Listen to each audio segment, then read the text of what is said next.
We're gonna make this hat patch today, and I'm gonna show you how to do it without having any scorching to deal with whatsoever on the F1, so stick around. Hey everybody, welcome. If this is your first time here, my name is Roy. On this channel, we talk about sublimation and lasering. Today, we're gonna talk about lasering. Most specifically, we're gonna talk about leather and leatherette hat patches. And what I wanna do today is go over what I use and the process that I use to get a really good finished leatherette hat patch without any scorching. I got a couple of tips and tricks to show you. One you probably know, the other one you might not, and it's the lifesaver for me, keeps it from scorching. Anyway, we're gonna go through all of that. I'm gonna use the X-Tool F1 today, and I wanna start by going over the patches that I use and how I prep them. I get all of my leatherette patches from Hidebond. It's hidebond.com. I'll leave a link in the description. It's not an affiliate link. I get absolutely nothing for saying anything about them. I think they're fantastic. I highly recommend them. When you order it, I order sheets. They come in a box like this. I've not had any issue yet, and I've ordered from them several times. These are probably my two favorite and best-selling pieces of leatherette. One is a bamboo and the other one is a light walnut. But I gotta tell you, Hidebond is amazing. Their products are fantastic, and Noah, the owner, is just amazing. Super, super nice. All of these come from Hidebond. And then what I do is I cut them all down into 2 by 3 inch pieces. It's just easier for me to navigate with them on the F1. And I got this little box from, I think, Lowe's.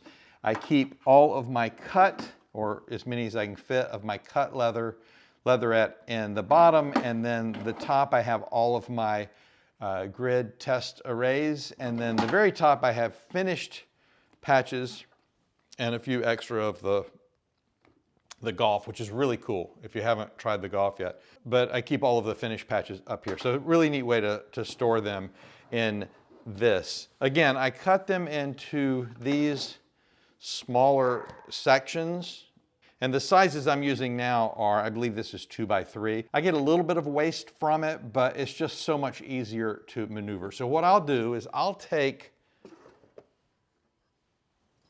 reminder or note if you didn't know, these little rivets should run this way in the F1 so that any air coming out of the bottom can go to the vent. So just a little side note, some people don't know that. I certainly didn't know that at first. So what I do is take the piece of bamboo, I set it down on here, and I tape it. And I'll tape each corner. And I do that because sometimes it lifts up just a little teeny bit, and when I am trying to get a clean level cut or engrave, I want to make sure it's flat. That's one of the downsides, I guess, to cutting them down. Of course, I was having an issue using larger pieces anyway, so I think this works a little bit better for me. But what we're going to do is we're going to take this and cut it down, and then I'm going to show you a trick on how to keep this from scorching. I will take, and it depends a lot on the design that I'm going to cut out, but most of the time I can take the patch and do a little teeny piece on the corner just to hold that down, and do that on all 4 corners. Now, if you're doing a bulk order, this might not be as beneficial. It probably would be more beneficial to have a larger laser and do batch engraving and cutting. But for the F1, this works out really well for me. Now, one of the things is sometimes when you cut this down, you can tell, this looks good, but sometimes it'll be a little bit lifted on a centerpiece. If it is, I'll just come in and add just a little teeny bit. It's hard to keep the tape down on these little small pieces here, but it's usually enough to kind of hold. So we'll take this and put it in the laser, and then I'm going to run to the computer real quick, and we're going to figure out what design we're going to cut out. Now we're at the computer. I'm going to do this design today, and I've already got it set up. I created the design in Photoshop. Typically, my designs are done in either Photoshop or Xtool Creative Space, depending on what I am looking to do. This particular one, I think I know I did it in Photoshop. So I have a text layer, which is that, and I have a cut layer. And somebody asked me, how do you get the cut layer? Well, it's really easy. I'm going to delete this and then we'll just add it back. I can go to this text layer and then go up to outline, and then I can pick the distance between the edge of the design and how much space I want. I usually do around 71 offset distance. So we'll click OK. I immediately move that to a different layer. I always use red for cut, and I name it cut layer. And what's this here? I don't even, that's something old I was working on, so I'm just going to get rid of that. So I have Satan, not today Satan, not today, and then I have the cut layer. So for the cut layer, I typically do cut, and I'll do 72, 12, and between 4 and 5. I'll do 5 today. That's my cut layer. And then the text layer, it depends on the type of leatherette that I'm using. I know for bamboo, I do 50, 200, and 120 lines per centimeter. So that's set. But if I'm doing something different, and of course I do a whole bunch of different ones, I think one of them is 3,300, but I have them written down. I actually have this little note in my iPhone that I can quick reference to see exactly what power and speed that I need. So this is the design that we're going to do. Now I'm going to do this design, and I'm not going to worry too much about the scorching. And I'll tell you how I got to where I am now. When I first started doing the leatherette, I would either not cut it hard enough and not go through when doing the actual cut. It wouldn't go through everything, or I would do it too hard and I would get scorch marks all over the place. So I've come up with a solution. One of the tips, which you probably know, is once you finish doing the patch, you can use this LA's Totally Awesome to clean it up. I have a towel, and I just spray a little bit on the towel and then rub it, and it'll rub it off. But I rarely have to do that because of another trick that I'm going to show you here in a minute. So let's go to the laser, and I'm actually going to take my lens cap off, and we are going to go. What I am going to do is I'm going to have the text layer in output mode and the cut layer output as well. I'm going to go over to framing, and then I'm going to make sure this is framed up fine. It is. So what I'm going to do now is I'm going to go back to the cut layer. I'm going to hit ignore. I'm not doing cut first. I'm only going to do the engraving layer. And sometimes I'll have multiple layers with different powers and speeds to get different colors. We'll go over that in an upcoming video. But for today, I just have that one layer. So I'm going to go to process, and we're going to close our cover, and I'm going to hit start, and we're going to let this engrave.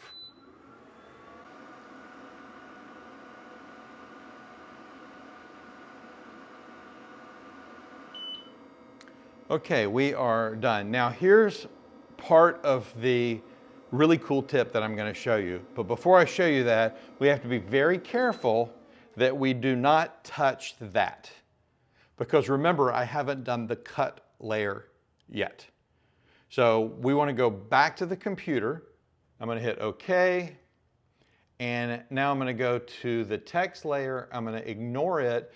Then I'm going to go to the cut layer, and I'm going to output that. Here's where the trick is. Are you ready?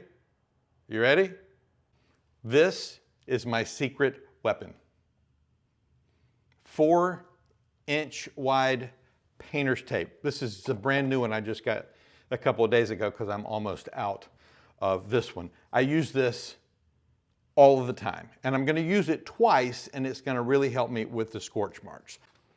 I'm going to take this tape I'm gonna cut off a pretty nice sized piece, make sure that I don't have to worry about it. And then I'm gonna come in here and I am going to put my hands on here, on the actual leather, and then I will come around top, cover it, slide my fingers out. I've had, out of hundreds of these, I've had maybe 2 of them slip. And I will show you in a minute how to fix it if it does slip. But there it is. We're going to close it up. Now we're going to go back to the computer, confirm that we have our text ignored.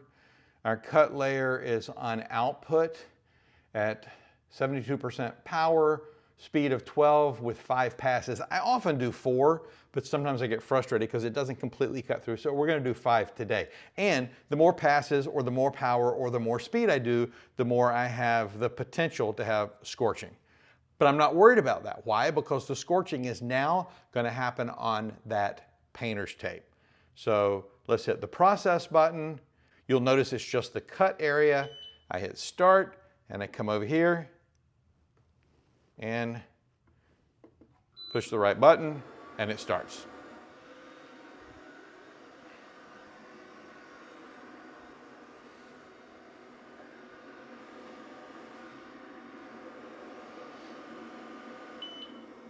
All right, it's done. I'm gonna lift it up.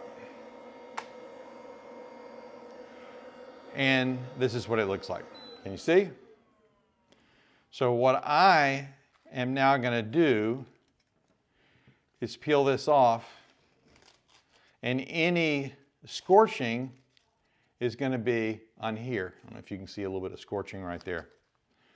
So I can then do it this way so you can see, come and pull all of this off, and it falls right out. So now I have a finished patch that has no scorching. There is a little teeny bit of scorching at the top on the painter's tape, but not much. And it's not on the patch. So what I am going to do is peel this off, and I want to be real careful that I don't touch the actual patch yet, and I'll show you why. So I have now, there's 0 scorch marks on this patch. What I'm going to do is one step further. Where's my... I'm going to tape one more piece of tape. This will be in the description. There'll be a link. I get it on Amazon. There'll be a link in the description for this. I highly recommend it.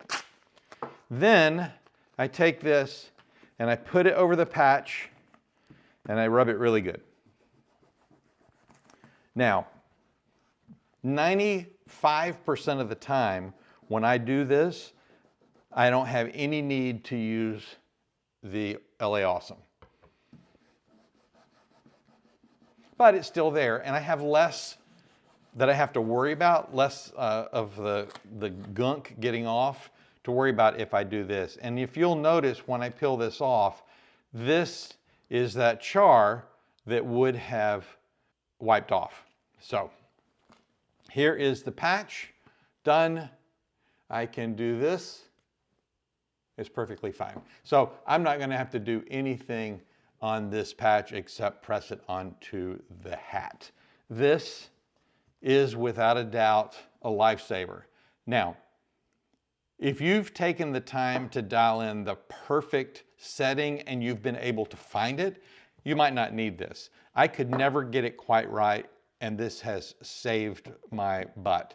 I will tell you, if you're doing 100 of these a day, this is not the way to do it, obviously. But I probably do 10 to 20 a week, and this is more than fine. I don't have to worry about the smudge coming off or anything. Now, the white golf texture, smudge gets on it, but I found that if you really clean it quite well with the LA Awesome after you do all this to it, the smudge comes completely away and it's clean as a whistle.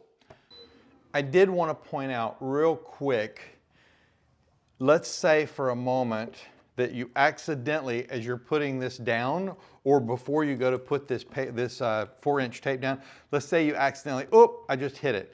Well, now it's gonna be off, right? So let me tell you how to fix that if that happens, because it will happen every once in a while. It doesn't happen as often as you'd think, because this base is not very slippery. So, but this obviously has been moved, so we need to get it back on track. So the way to do that is we're gonna go back to the computer, we're gonna take the text and we're gonna ignore it. We're gonna take the cut layer and we're gonna turn it on, which is what we're getting ready to use anyway. But I wanna go to framing and I wanna click outline. And when I click outline, I'm only doing the cut layer. So it's only gonna show me the outline of the cut layer. But then I can click on this framing, and then if you'll notice, because it's the outline, I can then go in here and I don't know if you can see it very well on the camera, but I can go in and I can see exactly where that should go. Once I've got it set where I need it, I can hit stop framing, and then I can take my tape, put it back over the top like I did before, and then process it and cut it as if nothing ever happened. So, little trick there, if you accidentally slide it, use that outline function in framing. That is my story, and I'm sticking with it. 4-inch tape for the win when you're doing a leather or leatherette patch using the X tool F1 to not have to worry about smudging. We'll do another video really soon about using different layers with different settings to create different textures. Well, not textures, but colors. And then how we can make light colors pop. So that'll be coming up really soon. If you like this video, definitely give it a thumbs up. If you haven't subscribed, subscribe to the channel and click the notifications bell so you'll know when new videos are being released. Thanks so much for watching. Have a great day.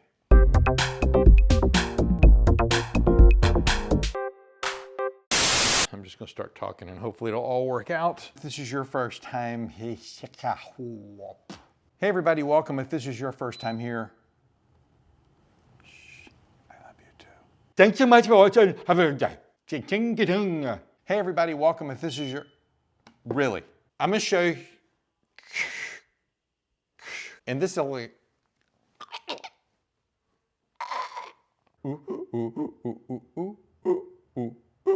not today, Satan, not today.